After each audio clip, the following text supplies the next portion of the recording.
২০২২ সাল থেকে নিয়োগ দুর্নীতির অভিযোগে শোরগোল রাজ্যে।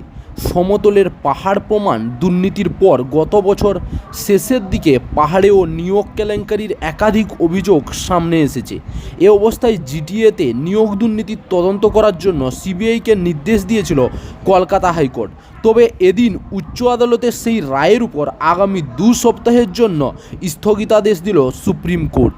জিটিএর শিক্ষক নিয়োগ মামলায় সম্প্রতি সিবিআই তদন্ত নির্দেশ দিয়েছিলেন কলকাতা হাইকোর্টের বিচারপতি বিশ্বজিৎ বসু। আদালতের সেই রায়কে চ্যালেঞ্জ করে ডিভিশন বেঞ্চে যায় রাজ্য, যদিও তাতে কোনো সুরাহা হয়নি। এরপর সোজা সুপ্রিম কোর্টের দ্বারস্থ হয় রাজ্য সরকার, আর তাতেই মিলল স্বস্তি।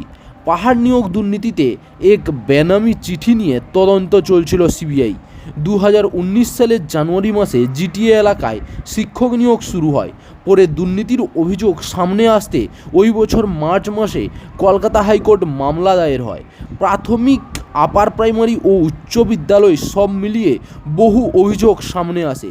স্কুল সার্ভিস কমিশনের পরীক্ষা ছাড়াই 700 জনের বেশি শিক্ষককে পাহাড়ে নিয়োগ করা হয়েছে বলে হাইকোর্টে দায়ের হয় মামলা, যার তদন্ত করছিল সিআইডি।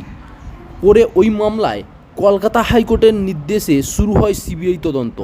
এই একই মামলায় জেলবন্দি প্রাক্তন শিক্ষামন্ত্রী পার্থ চট্টোপাধ্যায় সহ 8 জনের নামে এফআইআর দায়ের করে রাজ্য পুলিশ, যাতে পার্থ চট্টোপাধ্যায় সহ নাম রয়েছে বিনয় তামাং, তৃণমূল ছাত্র পরিষদ নেতা তিরাঙ্কুর ভট্টাচার্য ও জ্যোতিপ্রিয়া মল্লিকের ঘনিষ্ঠ হাবড়ার তৃণমূল ছাত্র পরিষদ নেতা বুবাই বোস, স্কুল পরিদর্শক প্রাণগোবিন্দ সরকার সহ রাজন্না হালদারের স্বামী প্রান্তিক চক্রবর্তীও।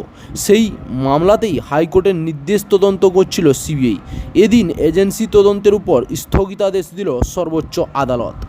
চাকরির খবর থেকে শুরু করে নিয়োগের খবর থেকে শুরু করে ঝড় ঝঞ্ঝা, দেশ বিদেশ, রাজ্য, জেলা এবং আপনার শহরের খবর একটা চ্যানেল আমাদের newsbangla.com-এ সবার আগে আপনারা পেয়ে যাবেন। তাই চ্যানেলটাকে অতি অবশ্যই সাবস্ক্রাইব করে পাশ থেকে বেল আইকনটা ক্লিক করে অল নোটিফিকেশন অন করে রাখুন। জয় হিন্দ, জয় ভারত।